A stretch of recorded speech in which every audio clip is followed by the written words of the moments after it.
Assalamualaikum warahmatullahi wabarakatuh.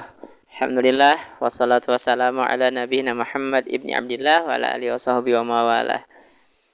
Sahabat gimana kabarnya? Semoga sehat selalu ya. Nah, hari ini kita akan bahas sedikit nih. Jadi kan kayak gini nih. Al-Quran itu kan pasti akan berpengaruh kepada jiwa seseorang kan ya. Jadi semakin baik seseorang, konsep dasarnya kan ya, maka semakin mudah dia insya Allah menghafalkan Al-Quran. Karena jiwanya yang baik tuh ngeklik dengan jiwanya Al-Quran yang suci yang baik itu. Nah itu kan konsep dasarnya nih. Nah tapi kayak gini, kadang kita temuin nih yang tinggal di rumah tahfidz, yang di pesantren, atau bahkan mungkin kita yang ikut-ikut komunitas hafalan nih. Ada orang yang kayaknya nggak bener lah ya, begajulan, nah, atau ada yang bilang bandel segala macam kayak gitu. Tapi kok hafalannya cepet, hafalannya cepet, melesat, gampang. Kayaknya dia ngapal sehalaman tuh cuman beberapa menit, 15 menit dapat sehalaman, setoran dia. Disuruh merojaah setengah juz cepet, satu juz juga cepet gitu. Tapi ada malah sebaliknya nih, ada anak yang kelihatannya baik, nurut, pinter gitu. Pas hafalan paling belakangan dia ngapalin 5 baris saja tuh jungkir balik 1 jam 1 jam setengah aja nggak dapat bahkan cuma 3 baris kadang udah kesusahan. Nah kok bisa kayak gitu ya. Nah kayak gini teman-teman sahabat ya, karena kayak gini, apa yang kita dapatkan di dunia ini semuanya adalah cobaan kan ya, cobaan semuanya yang kita dapatkan di dunia ini. Katanya Allah kan dalam surat Al-Ankabut ayat 2 kan, ahasiban nasu ayyutraku ayyakulu amanna wa hum la yuftanun. Apakah manusia menyangka ketika dia mengatakan beriman dia nggak dicoba? Enggak, pasti akan dicoba. Maka semua yang kita hadapi, terutama kita yang orang beriman nih, semuanya adalah ujian, cobaan. Nah, termasuk kondisi tadi itu adalah cobaan. Jangan sampai kemudian ya kita ngelihat anak yang nggak bener tadi ngapalnya cepet, lalu yang bener ngapalnya lambat, mending jadi nggak bener aja gitu. Biar ngapalnya lebih cepet, jangan sampai kayak gitu kan ya. Itu kesimpulan yang sangat keliru. Karena tadi itu adalah ujian cobaan. Nah, yang pertama ini adalah ujian cobaan buat siapa tadi? Buat yang bener tadi kan ya, hambat hafalan. Nah, karena yang kita tuju buat hafalan kan Allah ya, bukan hafalan itu semata. Nah, walaupun kita nggak dapat hafalan nih ya, walaupun hafalan kita lambat, tapi dengan kita mencoba menghafal, mengulang-ulang hafalan, kemudian kita bersama Al-Quran terus-terusan, artinya kita udah dekat sama Allah. Maka tujuan kita, yang pertama udah kecapai nih, kita pengen dekat sama Allah. Walaupun hafalan mungkin dapatnya cuma dikit.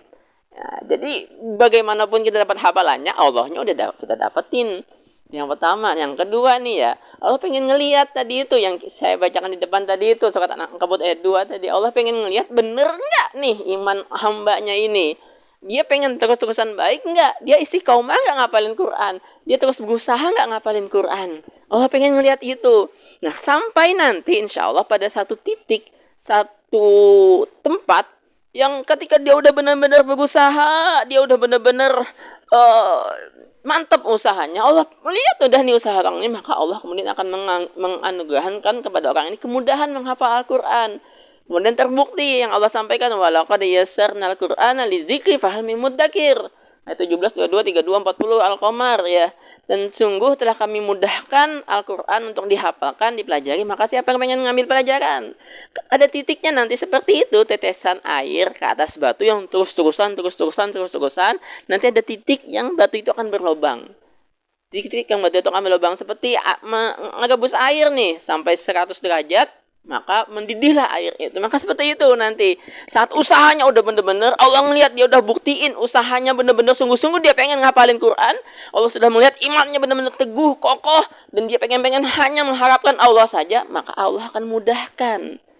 Tapi yang pertama nih ujian dulu buat anak ini, benar nggak imannya, benar nggak niatnya, benar-benar pengen dekat sama Allah nggak dia. Nah itu yang pertama sahabatnya. Nah yang kedua buat anak yang kayak kelihatannya nih nggak bener ya, kelihatannya nih nggak bener, kelihatannya nih nggak baik, tapi ngapalnya cepet. Maka nih yang pertama, kalau dia nih terus-terusan ngapal, dia terus-terusan ngapal, terus-terusan berusaha ngapal, terus, nah maka Al-Quran akan merubah kelakuannya yang kelihatannya nggak baik tadi itu. Di satu titik juga nanti, mungkin saat ini belum kelihatan, tapi nanti di satu waktu kalau dia terus-terusan berusaha bersama Al-Quran terus-terusan ngapalin Quran, terus-terusan ngulang hafalannya, maka ada satu titik yang Allah akan merubah perilakunya, sikapnya, karakternya dengan Al-Quran. Kemudian menjadi lebih baik karena dia kemudian dinobatkan Allah menjadi ahli Al-Quran, sahabatnya Al-Quran. Yang pertama. Yang kedua, kalaupun ternyata dia nggak mau, dia berubah juga kelakuannya, maka Al-Quran akan meninggalkan orang ini. Boleh jadi dia cepat ngapalnya, tapi untuk melancarkan dia akan kesusahan. Boleh jadi dia cepat ngapal, nambah ziyadah, tapi untuk melancarkan hafalannya yang 10 juz, 15 juz, apalagi 20 juz, itu dia akan kesusahan, akan berat buat dia. Karena kalau kelakuannya nggak benar, omongannya kasar, omongannya nggak baik, ini kelakuannya juga tadi suka ngejengkelin, maka ucapannya ini yang nggak baik tadi itu akan menghalanginya untuk banyak membaca, untuk banyak murojaah, untuk banyak mengulang-ulang hafalannya. Sementara kunci hafalan kan ada di murojaah.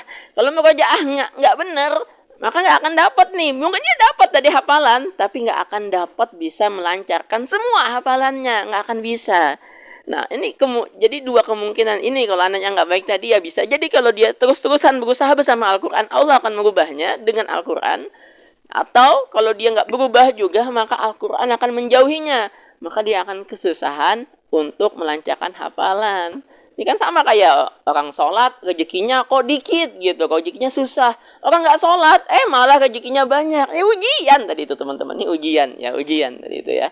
Semua yang Allah berikannya adalah ujian. Allah pengen ngelihat seberapa kuat iman kita, seberapa kuat tekad kita. Dan kemudian Allah akan memberikan yang terbaik untuk kita. Akhirnya dengan ujian ini Allah memberikan kita surganya yang tertinggi. Demikian sahabat ya. Semoga bermanfaat. Semangat terus dengan hafalannya. Semangat terus dengan kedekatan kita bersama Al-Quran. Subhanakallahumma bihamdik. Asyhadu an la ilaha illa anta astaghfiruka wa atubu ilaik. Wassalamualaikum warahmatullahi wabarakatuh.